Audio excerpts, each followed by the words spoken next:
सत श्री अकाल जी, तुसीं देख रहे हो पंजाब मेल यूएसए टीवी। मैं सुखदीप कौर संधू खबरां दे इस बुलेटिन विच तुहाडा स्वागत है। पहला पेश ने चोणवीआं खबरां। करनाल दे विच हरियाणा सरकार ने मुड़ बंद कीता इंटरनेट, किसानां दा धरना चौथे दिन भी जारी।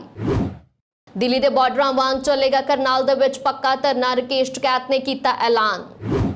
श्रोमणी कमेटी ने सांभी करनाल किसान मोर्चे दे प्रबंध दी जिम्मेवारी। गुरु नानक देव जी दे विआह पुरब दीआं तैयारियां मुकम्मल, कल तो 3 दिन चलणगे समागम। दिल्ली सिख गुरुद्वारा प्रबंधक कमेटी च चुने गए 4 होर मैंबर, कॉरपोरेशन राही परमजीत सरना भी चुने गए मैंबर। अमृतसर नूं पवित्र शहर दा दर्जा दिवाउण दे लई धार्मिक जथेबंदियां ने कीता एका। आपने पंजाब सरकार ते प्राइवेट ट्रांसपोर्ट नाल मिल के रोडवेज नूं खत्म करन दे इल्जाम लगाए। हुण खबरां विस्तार नाल।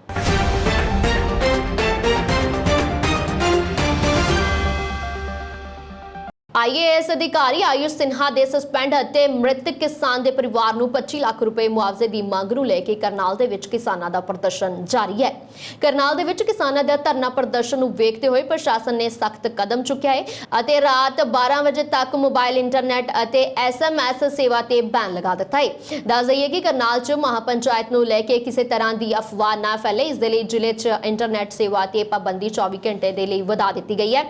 ਇਹ ਆਦੇਸ਼ ਰਾਤ 11:59 ਤੇ ਪ੍ਰਭਾਵੀ ਰਹੇਗਾ। ਇਸ ਤੋਂ ਪਹਿਲਾਂ ਕਰਨਾਲ ਸਮੇਤ ਜੀਂਦ, ਕੈਂਥਲ, ਪਾਣੀਪਤ ਅਤੇ ਕੁਰੂਕਸ਼ੇਤਰ ਦੇ ਵਿੱਚ ਵੀ ਇੰਟਰਨੈਟ ਸੇਵਾਵਾਂ ਤੇ 24 ਘੰਟੇ ਦੀ ਪਾਬੰਦੀ ਲਗਾ ਦਿੱਤੀ ਗਈ ਸੀ। ਦੱਸਣਯੋਗ ਹੈ ਕਿ 28 ਅਗਸਤ ਨੂੰ ਪੁਲਿਸ ਨੇ ਬਸਤਾੜਾ ਟੋਲ ਪਲਾਜ਼ਾ ਤੇ ਕਿਸਾਨਾਂ ਦੇ ਲਾਠੀਚਾਰਜ ਕੀਤਾ ਸੀ। ਪੁਲਿਸ ਲਾਠੀਚਾਰਜ ਦੇ ਵਿੱਚ ਜ਼ਖਮੀ ਹੋਏ ਕਰਨਾਲ ਦੇ ਰਾਏਪੁਰ ਜਟਾਨ ਪਿੰਡ ਦੇ ਕਿਸਾਨ ਸੁਸ਼ੀਲ ਕਾਜਲ ਦੀ ਮੌਤ ਹੋ ਗਈ ਸੀ। ਇਸ ਦੇ ਵਿਰੋਧ ਦੇ ਵਿੱਚ ਕਿਸਾਨਾਂ ਨੇ 7 ਸਤੰਬਰ ਨੂੰ ਕਰਨਾਲ ਦੀ ਨਵੀਂ ਅਨਾਜ ਮੰਡੀ ਦੇ ਵਿੱਚ ਮਹਾਪੰਚਾਇਤ ਕੀਤੀ। ਦਰਅਸਲ ਕਿਸਾਨਾਂ ਤੇ ਹੋਏ ਲਾਠੀਚਾਰਜ ਦੇ ਵਿਰੋਧ ਦੇ ਵਿੱਚ ਭਾਰਤੀ ਕਿਸਾਨ ਯੂਨੀਅਨ ਨੇ ਕੜੌਂਦਾ ਅਨਾਜ ਮੰਡੀ ਦੇ ਵਿੱਚ ਪੰਚਾਇਤ ਕਰਕੇ ਹਰਿਆਣਾ ਸਰਕਾਰ ਅੱਗੇ 3 ਮੰਗਾਂ ਰੱਖੀਆਂ ਨੇ। ਨਾਲ ਹੀ ਮਹਾਪੰਚਾਇਤ ਅਤੇ ਮਿੰਨੀ ਸਕੱਤਰੇਤ ਦਾ ਘਿਰਾਓ ਕਰਨ ਦਾ 6 ਸਤੰਬਰ ਤੱਕ ਦਾ ਅਲਟੀਮੇਟਮ ਦਿੱਤਾ ਸੀ। आज हमने कोई अलग किस्म की गतिविधि नहीं करनी, क्योंकि जब हमारी बात बंद हुई उससे पहले एक बार किसान नेताओं की मीटिंग हुई थी, उससे में हमने तय कर लिया था कि 9 तारीख और 10 तारीख को तक 2 दिन तक हम सरकार को समय देते हैं कि सरकार को परमात्मा शुद्ध बुद्धि दे और इस मामले को हल करे, क्योंकि हम इस मामले को लंबा नहीं खींचना चाहते। हमारा मकसद तीनों कानून वापस करवाना और MSP की खरीद की गारंटी या कानून लेना है। वो हमारा आंदोलन बॉर्डरों पर चला हुआ है, मगर हरियाणा सरकार की हठधर्मिता के कारण ये आंदोलन चौथे दिन में प्रवेश कर गया। कल 5वां दिन हो जाएगा। कल 3 तारीख को सभी हरियाणा के किसान नेता बुला रखे और SKM के कई सीनियर नेता हमने बुला रखे हैं। करनाल च किसानां दा धरना प्रदर्शन जारी है। किसान आगू राकेश टिकैत ने कहा है कि दिल्ली बॉर्डर वांग करनाल च भी किसानां दा आना जाना जारी रहेगा। इस तो पहला करनाल प्रशासन ने किसान आगुआं दीआं मंगां नूं खारिज कर दिता। करीब 3 घंटे चली गलबात दौरान प्रशासन ने मंगां मन्नण तो इनकार कर दिता। इस तो बाद किसान आगुआं ने कहा कि सरकार दे मंशा पहला तो ही स्पष्ट सी। राकेश टिकैत ने कहा कि हुण तक 2 दौर दी गल च सहमति नहीं बन पाई है। करनाल दे विच हुण अणमिथे समय दे लई धरना प्रदर्शन इसी तरह जारी रहेगा। ये लगता है प्रशासन का और सरकार का कि दिल्ली से आंदोलन हटके करनाल में हो जाए। एक अधिकारी के खिलाफ भी कार्रवाई करने को तैयार नहीं है, जिसकी वीडियो पूरे देश में चली। हमने कहा कि उसको सस्पेंड कर दो, डिसमिस कर दो, आपके बस का वो नहीं है, उसके खिलाफ पर्चा दर्ज कर दो। इंक्वायरी किस चीज की? कि ये आंदोलन लंबा चलेगा। आंदोलन ये यहाँ पे भी चलेगा, आंदोलन दिल्ली के बॉर्डरों पे भी रहेगा। आपके गवर्नर के बयान उसके ऊपर आए हैं, पूरे प्रिंट मीडिया, इलेक्ट्रॉनिक मीडिया में खबरें छपी है। इंक्वायरी किस चीज की? हमारा किसी पब्लिक के आदमी को, किसी दुकानदार को, जो यहाँ पे मिनी सचिवालय में जो लोग काम करवाने आते हैं, उनका कोई अधिकारी यहां से जाए, उसको रोकने का हमारा कोई प्रोग्राम नहीं है। ये चाहते हैं कि यहाँ पर बैठे और पब्लिक में ये मैसेज दे कि हम पब्लिक को रोक रहे हैं। इनको काम अपने आप नहीं करना और कहेंगे कि किसान संगठन बैठा हुआ था। ਭਾਰਤੀ ਸਰਕਾਰ ਵੱਲੋਂ ਬਣਾਏ ਗਏ ਕਿਸਾਨ ਵਿਰੋਧੀ 3 ਕਾਲੇ ਕਾਨੂੰਨਾਂ ਵਿਰੁੱਧ ਸੰਘਰਸ਼ੀਲ ਕਿਸਾਨਾਂ ਦੇ ਵੱਲੋਂ ਹਾਲ ਹੀ ਵਿੱਚ ਕਰਨਾਲ ਵਿਖੇ ਲਗਾਏ ਗਏ ਮੋਰਚੇ ਦੌਰਾਨ ਸ਼੍ਰੋਮਣੀ ਕਮੇਟੀ ਲੰਗਰ ਅਤੇ ਹੋਰ ਲੋੜੀਂਦੀਆਂ ਸੇਵਾਵਾਂ ਦੇਵੇਗੀ। ਇਹ ਪ੍ਰਗਟਾਵਾ ਸ਼੍ਰੋਮਣੀ ਕਮੇਟੀ ਪ੍ਰਧਾਨ ਬੀਬੀ ਜਗੀਰ ਕੌਰ ਨੇ ਮੀਡੀਆ ਦੇ ਨਾਲ ਗੱਲਬਾਤ ਕਰਦਿਆਂ ਕੀਤਾ ਹੈ। ਉਹਨਾਂ ਨੇ ਜਾਣਕਾਰੀ ਦਿੰਦਿਆਂ ਦੱਸਿਆ ਹੈ ਕਿ ਦਿੱਲੀ ਤੋਂ ਬਾਅਦ ਹਰਿਆਣਾ ਦੇ ਕਰਨਾਲ ਵਿਖੇ ਕਿਸਾਨ ਮੋਰਚੇ ਵੱਲੋਂ ਕੀਤੇ ਜਾ ਰਹੇ ਸੰਘਰਸ਼ ਦੇ ਵਿੱਚ ਸ਼੍ਰੋਮਣੀ ਕਮੇਟੀ ਪੂਰੀ ਤਰ੍ਹਾਂ ਦੇ ਨਾਲ ਸਹਿਯੋਗੀ ਹੈ ਅਤੇ ਉਹਨਾਂ ਨੂੰ ਹਰ ਤਰ੍ਹਾਂ ਦੀਆਂ ਸੇਵਾਵਾਂ ਦਿੱਤੀਆਂ ਜਾਣਗੀਆਂ। ਇਸ ਸੰਬੰਧੀ ਸ਼੍ਰੋਮਣੀ ਕਮੇਟੀ ਦੇ ਉਪ ਦਫ਼ਤਰ ਕੁਰੂਕਸ਼ੇਤਰ ਅਤੇ ਹਰਿਆਣਾ ਰਾਜ ਵਿਚਲੇ ਗੁਰਦੁਆਰਾ ਸਾਹਿਬਾਨ ਦੇ ਮੈਨੇਜਰਾਂ ਨੂੰ ਤੁਰੰਤ ਪ੍ਰਭਾਵ ਤੋਂ ਕਾਰਜਸ਼ੀਲ ਹੋਣ ਦੇ ਲਈ ਆਖਿਆ ਗਿਆ ਹੈ। ਇਸ ਤੋਂ ਇਲਾਵਾ ਹਰਿਆਣਾ ਦੇ ਨਾਲ ਲੱਗਦੀ ਸਰਹੱਦ ਦੇ ਨਜ਼ਦੀਕ ਗੁਰਦੁਆਰਾ ਤੋਂ ਅਮਲਾ ਭੇਜਿਆ ਗਿਆ ਹੈ। ਬੀਬੀ ਜਗੀਰ ਕੌਰ ਨੇ ਕਿਹਾ ਹੈ ਕਿ ਕਿਸਾਨਾਂ ਨੂੰ ਲੰਗਰ, ਚਾਹ ਪਾਣੀ ਅਤੇ ਰਹਿਣ ਸਹਿਣ ਦੇ ਪ੍ਰਬੰਧ ਕਰਕੇ ਦਿੱਤੇ ਜਾਣਗੇ, ਜਿਸ ਦੀ ਨਿਗਰਾਨੀ ਸ਼੍ਰੋਮਣੀ ਕਮੇਟੀ ਦੇ ਮੈਂਬਰ ਅਤੇ ਸਕੱਤਰ ਪੱਧਰ ਦਾ ਅਧਿਕਾਰੀ ਕਰਨਗੇ। ਬੀਬੀ ਜਗੀਰ ਕੌਰ ਨੇ ਦੱਸਿਆ ਹੈ ਕਿ ਬੀਤੀ ਰਾਤ ਉਹਨਾਂ ਨੂੰ ਜਾਣਕਾਰੀ ਮਿਲੀ ਸੀ ਕਿ ਧਰਨੇ ਦੌਰਾਨ ਕਿਸਾਨਾਂ ਨੂੰ ਲੰਗਰ ਅਤੇ ਪਾਣੀ ਦੀ ਵੱਡੀ ਲੋੜ ਹੈ। ਉਹਨਾਂ ਨੇ ਤੁਰੰਤ ਸ਼੍ਰੋਮਣੀ ਕਮੇਟੀ ਦੇ ਮੈਂਬਰ ਹੇਠਲੇ 3 ਗੁਰਦੁਆਰਾ ਸਾਹਿਬਾਨ ਦੇ ਮੈਂਬਰਾਂ ਦੀ ਡਿਊਟੀ ਲਗਾ ਕੇ ਪ੍ਰਬੰਧ ਕਰਨ ਲਈ ਹਦਾਇਤਾਂ ਜਾਰੀ ਕਰ ਦਿੱਤੀਆਂ ਨੇ। ਸਾਨੂੰ ਸ਼੍ਰੋਮਣੀ ਗੁਰਦੁਆਰਾ ਪ੍ਰਬੰਧਕ ਕਮੇਟੀ ਨੂੰ ਕੋਈ ਵੀ ਆਵਾਜ਼ ਮਾਰੇ, ਕੋਈ ਵੀ, ਅਸੀਂ ਕਦੇ ਲੰਗਰ ਤੋਂ ਮਨਾਹੀ ਨਹੀਂ ਕੀਤੀ। ਚੜੂਨੀ ਸਾਹਿਬ ਵੀ ਸਾਨੂੰ ਫੋਨ ਕਰਦੇ ਰਹੇ ਹੈ। ਸਾਨੂੰ ਪਟਿਆਲੇ ਤੋਂ ਡਾਕਟਰ ਹਰਬੰਸ ਕੇ ਕੀ ਹੁੰਦਾ ਉਹ ਵੀ ਫੋਨ ਕਰਦੇ ਰਹੇ ਹੈ, ਦਰਸ਼ਨਪਾਲ ਜੀ। ਸਾਨੂੰ ਸਾਰੇ ਜਿਹੜੇ ਸੰਯੁਕਤ ਮੋਰਚੇ ਨਾਲ ਸੰਬੰਧਿਤ ਜਥੇਬੰਦੀਆਂ ਸਭਨਾਂ ਨੇ ਹੀ ਫੋਨ ਕੀਤੇ ਹੈ। ਕੋਈ ਨੇ ਕਿਹਾ ਟਾਇਲਟਸ ਬਣਾ ਦਿਓ, ਕੋਈ ਨੇ ਕਿਹਾ ਵਾਟਰਪ੍ਰੂਫ ਟੈਂਟ ਲਵਾ ਦਿਓ, ਕਿਸੇ ਨੇ ਕਿਹਾ ਲੰਗਰ ਲਾ ਦਿਓ, ਕਿਸੇ ਨੇ ਬਿਸਤਰੇ ਮੰਗਾਏ, ਕਿਸੇ ਨੇ ਕੁਝ ਕੀਤਾ। ਅਸੀਂ ਕਦੀ ਨਾ ਨਹੀਂ ਕੀਤੀ। ਸਾਨੂੰ ਤੇ ਈਵਨ ਕੋਈ ਕਾਂਗਰਸ ਦੀ ਵੀ ਕੋਈ ਕਹਿ ਦੇਵੇ ਨਾ, ਕੋਈ ਕਾਂਗਰਸੀ ਲੀਡਰ ਵੀ ਫੋਨ ਕਰ ਦੇਵੇ ਵੀ ਇੱਥੇ ਲੰਗਰ ਚਾਹੀਦਾ, ਅਸੀਂ ਤਾਂ ਵੀ ਕਹਿੰਦੇ ਸੇਵਾ ਕਰਨੀ ਹੈ, ਅਸੀਂ ਕਰਨੀ ਹੈ। ਕੋਈ ਬਿਮਾਰ, ਅਸੀਂ ਫਰਜ਼ ਨਿਭਾਉਂਦੇ ਆਪਣਾ, ਇਹਦੀ ਕੋਈ ਗੱਲ। ਇਹ ਜੇ ਸਰਦਾਰ ਸੁਖਬੀਰ ਸਿੰਘ ਜੀ ਬਾਦਲ ਨੂੰ ਉਹਨਾਂ ਨੇ ਕਿਹਾ ਤੇ ਮੁੱਕਰਨਾ ਨਹੀਂ ਚਾਹੀਦਾ। ਫਿਰ ਕੀ ਹੋ ਗਿਆ? ਪਾਪ ਕੀਤਾ ਉਹਨਾਂ ਨੇ, ਉਹਨਾਂ ਦਾ ਹੱਕ ਹੈ ਸਾਡੇ ਉੱਤੇ। ਸ਼੍ਰੋਮਣੀ ਗੁਰਦੁਆਰਾ ਪ੍ਰਬੰਧਕ ਕਮੇਟੀ ਕੌਮ ਦੀ ਉਹ ਸੰਸਥਾ ਹੈ ਜਿਸ ਸੰਸਥਾ ਨੇ ਮਾਨਵਤਾ ਦੇ ਭਲੇ ਵਾਸਤੇ ਭਾਵੇਂ ਸਟੇਟ ਦੇ ਕਿਸੇ ਪਾਸੇ ਵੀ ਤੂਫਾਨ ਆ ਜੇ, ਹੜ੍ਹ ਆ ਜੇ, ਸੋਕਾ ਪੈ ਜੇ, ਬਿਮਾਰੀ ਫੈਲ ਜੇ, ਸ਼੍ਰੋਮਣੀ ਗੁਰਦੁਆਰਾ ਪ੍ਰਬੰਧਕ ਕਮੇਟੀ ਹਰ ਥਾਂ ਤੇ ਪਹੁੰਚੀ ਹੈ। ਸ਼੍ਰੀ ਗੁਰੂ ਨਾਨਕ ਦੇਵ ਜੀ 1487 ਈਸਵੀ ਨੂੰ ਸੁਲਤਾਨਪੁਰ ਲੋਧੀ ਤੋਂ ਬਟਾਲਾ ਦੀ ਧਰਤੀ ਤੇ ਮਾਤਾ ਸੁਲੱਖਣੀ ਜੀ ਨੂੰ ਵਿਆਹਣ ਲਈ ਆਏ ਸਨ। ਉਸ ਦਿਨ ਤੋਂ ਬਾਅਦ ਹਰ ਸਾਲ ਜਗਤ ਗੁਰੂ ਜੀ ਦਾ ਵਿਆਹ ਪੁਰਬ ਬਟਾਲਾ ਦੀ ਧਰਤੀ ਤੇ ਇਤਿਹਾਸਿਕ ਗੁਰਦੁਆਰਾ ਸ਼੍ਰੀ ਕੰਧ ਸਾਹਿਬ ਵਿਖੇ ਮਨਾਇਆ ਜਾਂਦਾ ਹੈ। ਪਰ ਪਿਛਲੇ ਸਾਲ ਕੋਵਿਡ ਕਾਲ ਦੇ ਕਾਰਨ ਇਸ ਵਿਆਹ ਪੁਰਬ ਨੂੰ ਨਹੀਂ ਮਨਾਇਆ ਗਿਆ ਅਤੇ ਇਸ ਸਾਲ ਸ਼੍ਰੀ ਗੁਰੂ ਨਾਨਕ ਦੇਵ ਜੀ ਦਾ 534ਵਾਂ ਵਿਆਹ ਪੂਰੇ ਚਾਵਾਂ ਨਾਲ ਸੰਗਤ ਦੇ ਵੱਲੋਂ ਮਨਾਇਆ ਜਾ ਰਿਹਾ ਹੈ। ਵਿਆਹ ਪੁਰਬ ਨੂੰ ਲੈ ਕੇ ਤਿਆਰੀਆਂ ਚੱਲ ਰਹੀਆਂ ਨੇ। ਗੁਰਦੁਆਰਾ ਸ਼੍ਰੀ ਕੰਧ ਸਾਹਿਬ ਦੇ ਲੰਗਰ ਹਾਲ ਦੇ ਵਿੱਚ ਕੁਇੰਟਲਾਂ ਦੇ ਹਿਸਾਬ ਨਾਲ ਪ੍ਰਸ਼ਾਦ ਰੂਪੀ ਵੱਖ-ਵੱਖ ਤਰ੍ਹਾਂ ਦੀਆਂ ਮਠਿਆਈਆਂ ਤਿਆਰ ਕੀਤੀਆਂ ਜਾ ਰਹੀਆਂ ਨੇ, ਜੋ ਵਿਆਹ ਪੁਰਬ ਦੀ ਖੁਸ਼ੀ ਦੇ ਵਿੱਚ ਸੰਗਤ ਵਿੱਚ ਵਰਤਾਈਆਂ ਜਾਣਗੀਆਂ। 11 ਸਤੰਬਰ ਤੋਂ 13 ਸਤੰਬਰ ਤੱਕ ਇਹ ਵਿਆਹ ਪੁਰਬ ਮਨਾਇਆ ਜਾ ਰਿਹਾ ਹੈ। 12 ਸਤੰਬਰ ਨੂੰ ਸੁਲਤਾਨਪੁਰ ਲੋਧੀ ਤੋਂ ਵਿਆਹ ਰੂਪੀ ਨਗਰ ਕੀਰਤਨ ਬਟਾਲਾ ਦੀ ਧਰਤੀ ਤੇ ਪਹੁੰਚੇਗਾ ਤੇ 13 ਸਤੰਬਰ ਇਹ ਨਗਰ ਕੀਰਤਨ ਬਟਾਲਾ ਦੀ ਪਰਿਕਰਮਾ ਕਰਦਾ ਹੋਇਆ ਸੰਗਤ ਨੂੰ ਦਰਸ਼ਨ ਦੀਦਾਰੇ ਦੇਵੇਗਾ।